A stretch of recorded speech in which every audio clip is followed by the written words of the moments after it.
It's about time with Rashawn's About Time Boxing, aka Mr. Trill 100 Mil. I want to say what's up to the About Time Boxing family and my Trill 100 Mil gang. Um, I want to say thank you to each and every one of y'all who has subscribed to the channel so far and who has taken out the time to watch the videos, like the videos, and leave comments. And and y'all probably hear me say this in almost every video, that I put up, but that's because I really do appreciate you guys for taking the time out. All right, Jaron Boots Ennis scheduled to face. He was originally scheduled to face Thomas Delorme December 12th, and they pushed it back to the 19th. And then Delorme tested positive for COVID. Yeah, I'm just trying to get comfortable. Don't pay me no attention. Okay, so Delorme, he tested positive for COVID. Now the fight was in a balance. Nobody knew if the fight was going to happen or not. A lot of people, I wanted to see the fight too. A lot of people thought that the fight with Delorme was going to be a good step up fight for Jaron Ennis. And so now that Delorme is tested positive, they got Chris Van Heerden as a replacement. Now Chris Van Heerden he's not a nobody. He's a tough guy. Now a lot of people think that the fight with Delorme would have been, a tougher fight, but I think both of them are tough fights. Van Heerden fought Errol Spence. He got stopped by Errol Spence. Delorme fought Terrence Crawford. Got stopped by Terrence Crawford. So the question is, when Jaron Ennis beats Chris Van Heerden, what's everybody gonna say then?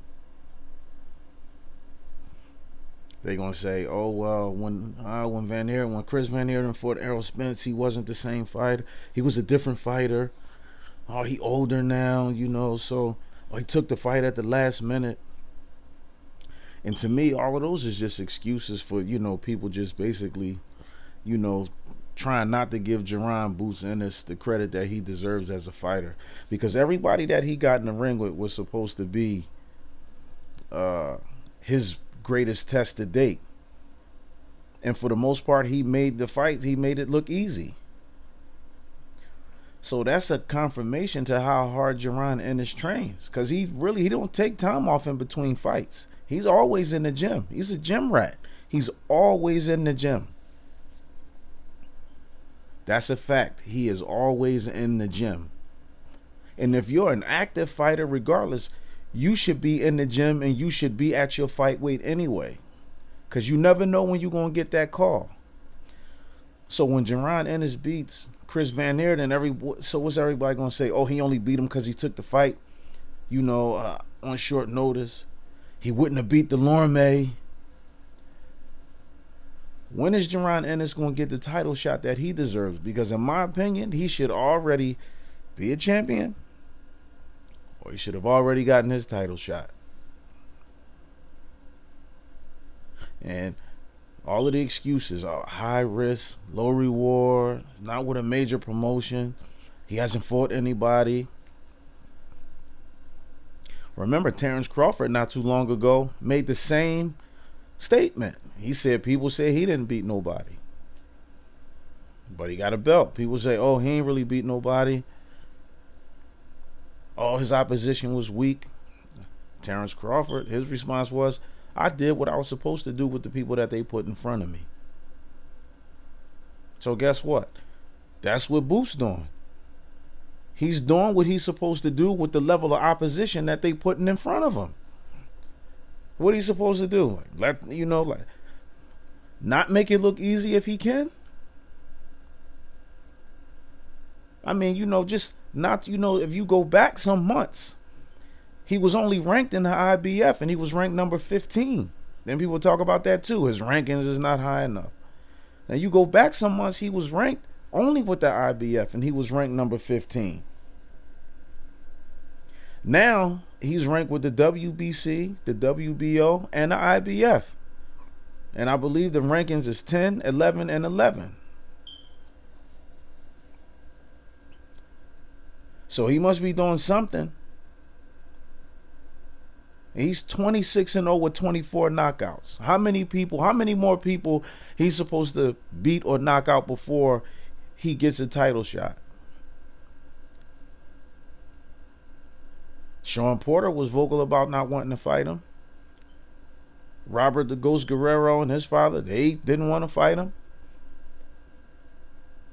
And believe it or not, Jaron Ennis would probably be 27 or 28-0. But when they were trying to get him fights earlier in his career and people seen that they had to face him, they didn't want to fight him. They said, oh, no, we don't want to fight him. No, we not going to go that route.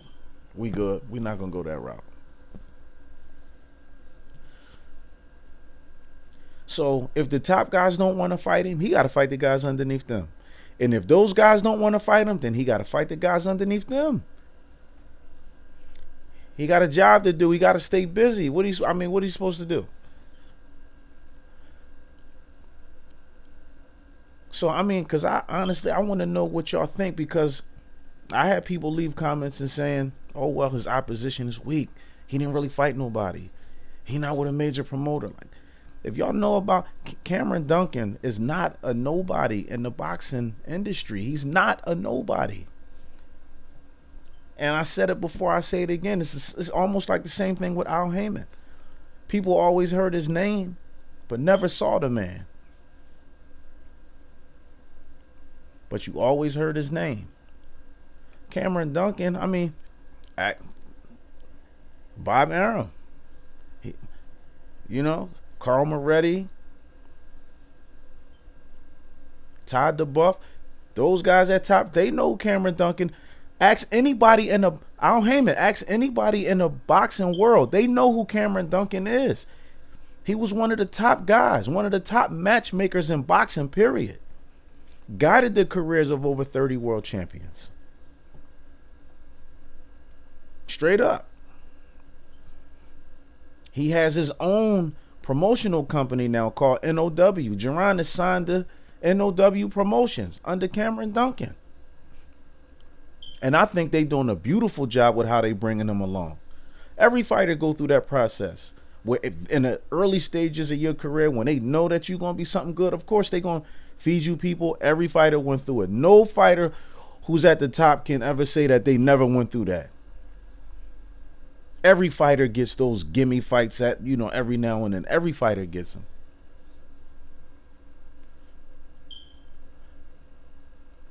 So what y'all gonna say? So what is everybody gonna say when Jaron Ennis beat Chris Van Heerden?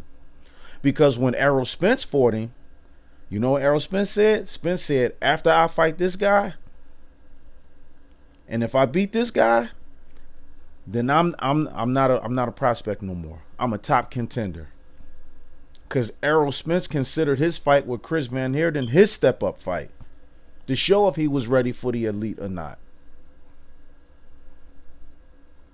So will the same be said about Jaron Ennis and Chris Van Heerden?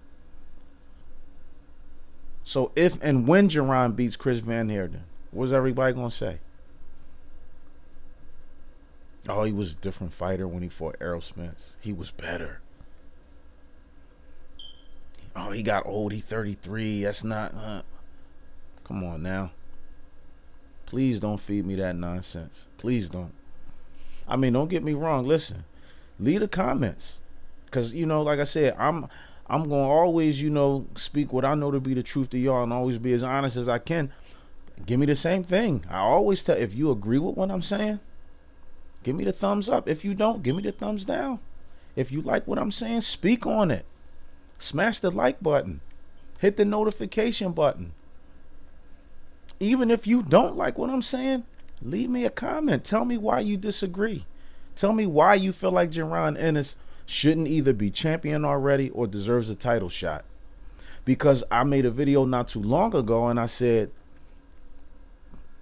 don't get me wrong. Listen, We wish the best to Thomas DeLorme. We don't want to see nobody, sick with this COVID thing, because this thing, can take people's lives, and it has, and we don't want, we don't want that to happen to nobody. You understand? Because over here at About Time Boxing, human lives matter over here. Human lives. Human lives matter. You understand? So we wish the best to Thomas DeLorme and wish him a speedy recovery.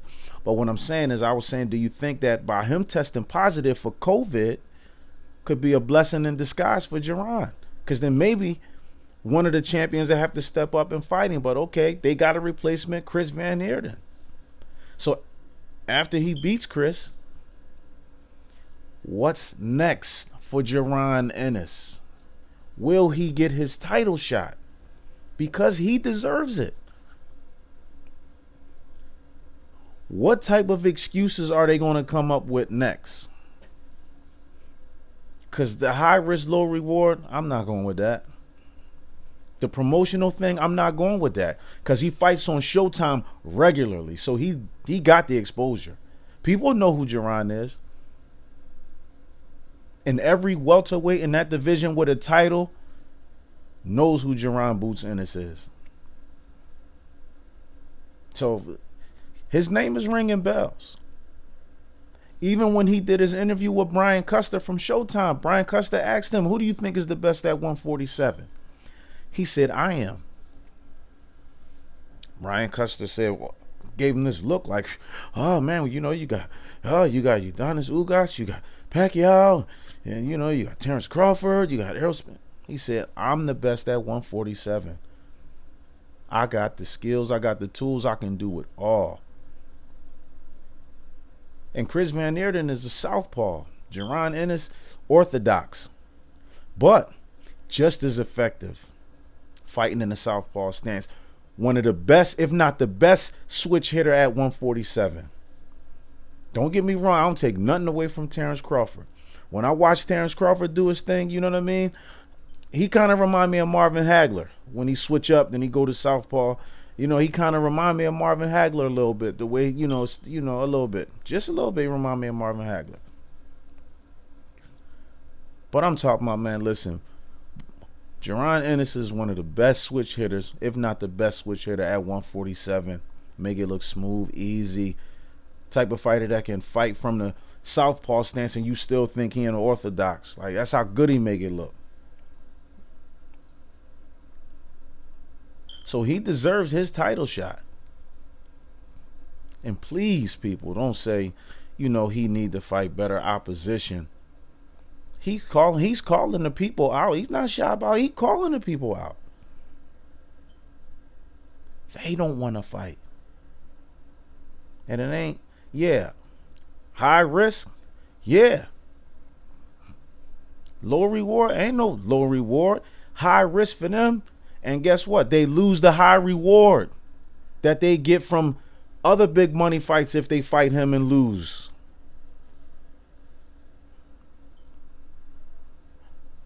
But you can't accept winning if you can't accept losing. It's all part of it. You got some fighters who's lost that still consider themselves to be, among the elite. Pacquiao lost. Look, he's still up there. So, don't say the high risk, low reward. Like if y'all lose to him, then y'all get knocked out of the box of being able to make big money fights amongst yourselves. So, when Jaron Ennis fights this guy, and I believe he's going to beat Chris Van Heerden, I believe he's going to stop him either inside 8 or 10 rounds. He's going to stop him inside either 8 or 10 rounds. My personal opinion. And when he does, let's see. Now I want to hear from y'all.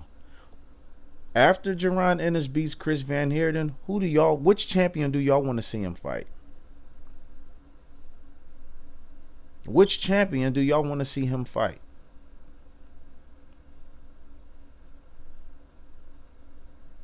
And I don't want to hear no more excuses from none of the top guys and say, oh, he's not ready.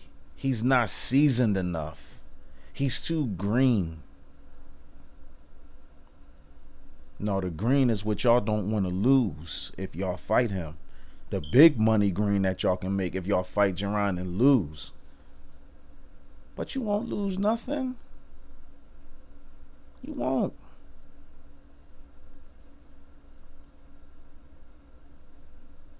So let's see what happens December 19th when Jaron Ennis in his, I guess this is supposed to be his step up fight. Now, if he beats Chris Van Heerden, I don't want to hear nobody saying, oh, well, he only beat him because Chris took the fight at the last minute, or he's not the same fighter, or, you know, oh, he old, he can't move. Like, I don't want to hear none of that stuff. Please do not say anything to discredit the ability and the skill set of Jaron Ennis. And like I said in the beginning, if you're an active fighter and you one of them guys that they call at the, and you know you one of them guys they call at the last minute, or you never know when you're going to get that call. I even heard other fighters, even Floyd said, you never know when you're going to get that call, so you're supposed to always be ready. So no excuses. No excuses. I appreciate y'all watching this video. Smash the like button. Give me that thumbs up. Leave some comments. Look out for Rashawn's Bout Time Boxing podcast coming in the near future. Listen, I appreciate y'all. Again, to the Bout Time Boxing family and my Trill 100 Mil gang. And that's all y'all who support and subscribe to the channel. Y'all my Bout Time Boxing family and my Trill 100 Mil gang. I don't worry about the fumbling with the words and all that, but y'all know what I mean.